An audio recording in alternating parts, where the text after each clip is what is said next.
এক্ষেত্রে কার্বন এবং ব্রোমিনের মধ্যে একটা বন্ড ফরমেশন হবে। ভালো কথা, তাহলে বন্ড যদি ফরমেশন হয় তাহলে কি ঘটতে পারে, তাহলে দেখো এক্ষেত্রে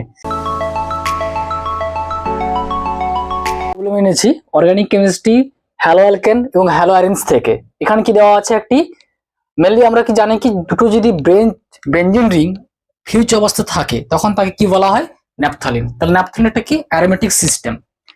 যাই হোক, তাহলে এক্ষেত্রে দুটো বেঞ্জিন রিং পরস্পর কি অ্যামাইড বন্ড দ্বারা কানেক্ট অবস্থায় আছে এবং প্রতিটি বেঞ্জিন রিংয়ের অর্থ পজিশনে অর্থাৎ কিটো গ্রুপের সাপেক্ষে অর্থ পজিশনে একটি মিথাইল গ্রুপ আছে।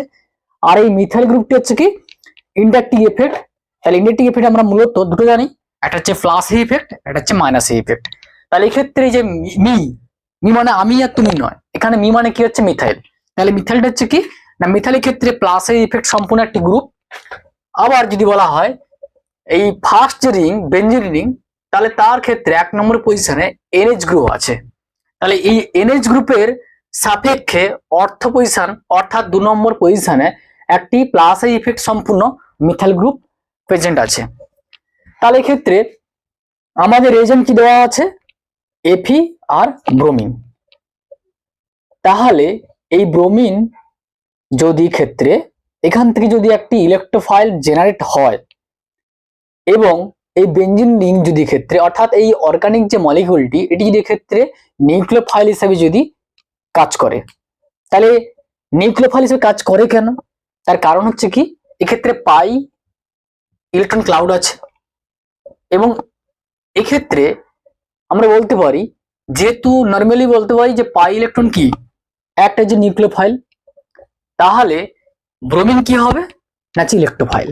তাহলে ব্রোমিন যে ইলেকট্রোফাইল, তাহলে এখানে ইলেকট্রোফাইলটা কিভাবে থাকছে, তাহলে ক্ষেত্রে ব্রোমিন থেকে আমরা কি পাবো না, ব্রোমিন থেকে বিআর প্লাস আয়ন পাবো। তাহলে এই যে অ্যামাইড বন্ড অর্থাৎ কিটো এবং এনএইচ, তাহলে কিটো গ্রুপে কি ইফেক্ট আছে না, কিটো গ্রুপে আছে হচ্ছে মাইনাস এ ইফেক্ট। তাহলে কিটো গ্রুপের মাইনাস এ ইফেক্ট থাকার জন্য এবং এনএইচ, তাহলে নাইট্রোজেন অ্যাটমের উপর কতগুলো লোন পেয়ার আছে, একটি লোন পেয়ার। তাহলে এই লোন পেয়ার কি করবে না, এই লোন পেয়ার রেজোনেন্সে টেক পার্ট করবে। তাহলে এক্ষেত্রে বলতে পারি এই লোন পেয়ার যদি এই বেঞ্জিন বলয়ে ডিলোকালাইজড হয়, তাহলে সেক্ষেত্রে আমরা সুবিধার্থে এই ইলেকট্রন ক্লাউডটা পাই বন্ডটাকে এইভাবে আমরা লিখতে পারি। তাহলে নাইট্রোজেন যদি তার লোন পেয়ার যদি ডিলোকালাইজেশন যদি অংশগ্রহণ করায়, তাহলে সেক্ষেত্রে এই পাই বন্ডটা এদিকে শিফট হবে।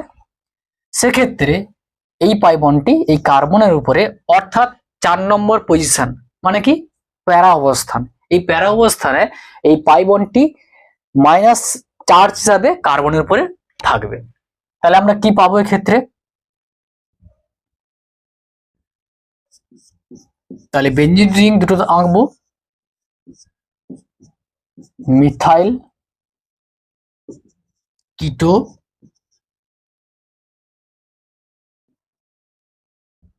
তাহলে যেহেতু এখানে লোন পেয়ার হচ্ছে কি রেজোনেন্স রেকর্ড করছে, তাহলে নাইট্রোজেন এবং কার্বনের মাঝে একটি ডাবল বন্ড গঠন হবে।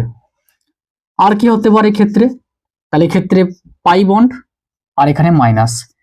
তাহলে এই যে নাইট্রোজেনের উপর যে লোন পেয়ার থাকার জন্য এই ফার্স্ট যে রিং অর্থাৎ বেঞ্জিন বলয়টি ইলেকট্রন রিচ সেন্টার হিসেবে কাজ করবে, ফলে এই 4 নম্বর যে কার্বন তার উপরে মাইনাস চার্জ থাকছে। ফলে এই ক্ষেত্রে এই চার্জ কি ক্ষেত্রে না সহজে ইলেকট্রোফিলিক যে ব্রোমিন অর্থাৎ বিআর প্লাস ইলেকট্রোফাইলকে সহজে অ্যাটাক করবে। তাহলে যদি অ্যাটাক করে তাহলে কি ঘটতে পারে, তাহলে অ্যাটাক করলে এক্ষেত্রে কার্বন এবং ব্রোমিনের মধ্যে একটা বন্ড ফরমেশন হবে। ভালো কথা, তাহলে বন্ড যদি ফরমেশন হয় তাহলে কি ঘটতে পারে, তাহলে দেখো এক্ষেত্রে তাহলে আমরা পুরো দুটো ফিউজ রিং আঁকবো, মিথাইল মিথাইল এক্ষেত্রে double bond NH, single bond কিটো। তাহলে নিউ তাহলে new carbon bromine bond formation হবে। তাহলে একটা জিনিস এখানে বোঝার আছে, ফার্স্ট যে রিং, এই রিংটি কি ছিল? অ্যারোমেটিক ছিল। কিন্তু সেকেন্ড অর্থাৎ যে ইলেকট্রোফিলিক অ্যাটাক হওয়ার পরে সেক্ষেত্রে কিন্তু ফার্স্ট যে রিং এটা হচ্ছে কিন্তু এক্ষেত্রে নন অ্যারোমেটিক। ফলে ক্ষেত্রে অ্যারোমেটিসিটি গেইন করার জন্য কি হবে না, অপর একটা যে ব্রোমিন সেটা কি হিসাবে আছে না Br মাইনাস। ফলে এই অ্যানায়ন এক্ষেত্রে অ্যাসিডিক যে হাইড্রোজেন সেটাকে কিন্তু অ্যাবস্ট্রাক্ট করবে। ফলে ক্ষেত্রে এই সিগমা বন্ড এক্ষেত্রে শিফট হবে।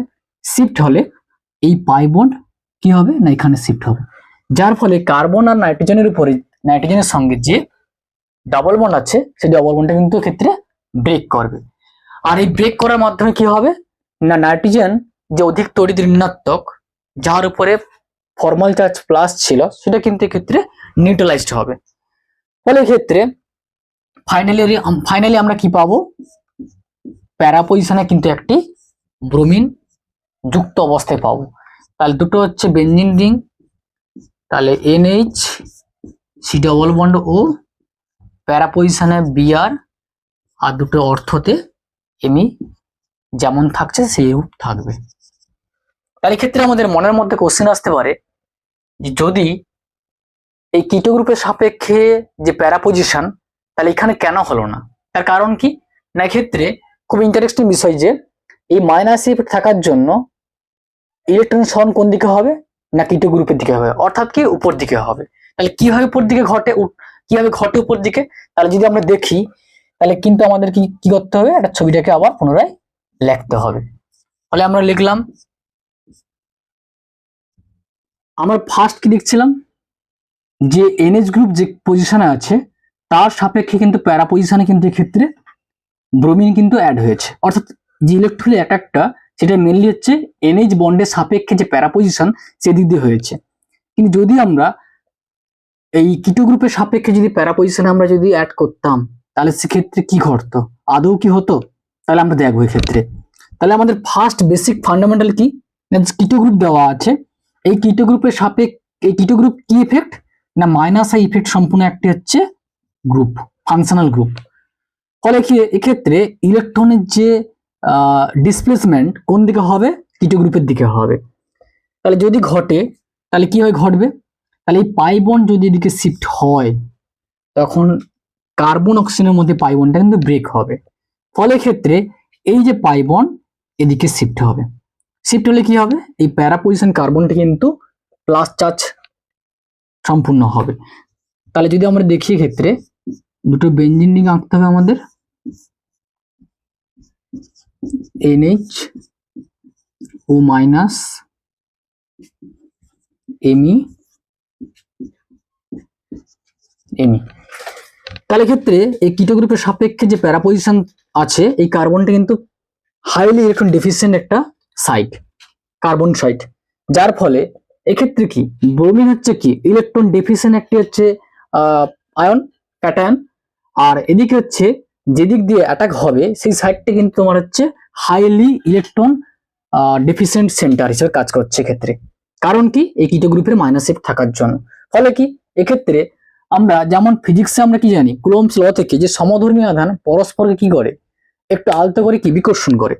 তাহলে এই ক্ষেত্রে আমরা বলতে পারি যেহেতু প্লাস প্লাস তাহলে কি বিকর্ষণ, এখানে বিকর্ষণ মানে কি যে এই যে অ্যাটাক করবে এতটাই দুর্বল যে এর পক্ষে অ্যাটাক করা সম্ভব না। কারণ কি এখান থেকে ইলেকট্রন ক্লাউডই নেই যে কোথা থেকে অ্যাটাক করবে, যার ফলে কি হচ্ছে এই সাইড দিয়ে অর্থাৎ প্যারা পজিশন দিয়ে ব্রোমিনকে অ্যাটাক করা কখনো সম্ভব নয়। কাজে বলতে পারি আমরা যে এই যে অর্গানিক মলিকুলটি দিয়েছি আমি, তাহলে ফার্স্ট যে বেনজিন রিং অর্থাৎ অ্যামাইড গ্রুপ যে কানেক্ট আছে দুটো রিং এর মধ্যে, তাহলে সেক্ষেত্রে এই NH গ্রুপের সাপেক্ষে প্যারা পজিশনে যে কার্বন সেটি হচ্ছে কি হাইলি ইলেকট্রন ক্লাউড সেন্টার, যার ফলে কি হচ্ছে যে এক্সেস ইলেকট্রন রিচ থাকার মানে ইলেকট্রন ক্লাউড থাকার জন্য বা ইলেকট্রন ডেনসিটি থাকার জন্য ফলে Br কে অ্যাটাক করবে এই প্যারাসাইট দিয়ে। কিন্তু কিটো গ্রুপ যেহেতু মাইনাস ইফেক্ট সম্পূর্ণ গ্রুপ, যার ফলে এই কিটো গ্রুপের সাপেক্ষে দ্বিতীয় যে বেনজিন রিং তার প্যারা পজিশনে যে কার্বন সেন্টারটি সেটি হচ্ছে কি হাইলি ইলেকট্রন একটি ডিফিসিয়েন্ট সাইট, যার ফলে কিন্তু এক্ষেত্রে এই ব্রোমিনকে অ্যাটাক করা কিন্তু দ্বিতীয় রিং এর পক্ষে সম্ভব নয়। কাজেই বলতে পারি এক্ষেত্রে আমরা ফাইনালি যে প্রোডাক্ট পাবো সেটা হচ্ছে কি এই NH গ্রুপের সাপেক্ষে যে প্যারা পজিশন, এই প্যারা পজিশনে নিউ কি হবে, কার্বন ব্রোমিন বন্ড ফরমেশন হবে। তাহলে এটা ছিল খুব ইন্টারেস্টিং একটি প্রবলেম। এবং আমরা মেকানিজম থেকে শুরু করে বেসিক ফান্ডামেন্টাল কেমিস্ট্রি, তার সঙ্গে রিয়েকশন ইন্টারমিডিয়েট, তার সঙ্গে রিয়েকশন হচ্ছে কিভাবে সম্পূর্ণ হয়, মেকানিজম, সবগুলি আমরা কিন্তু ক্ষেত্রে আলোচনা করলাম। তা যদি ভালো লাগে অবশ্যই তোমরা হচ্ছে কমেন্টে জানিও। Happy learning, all the best.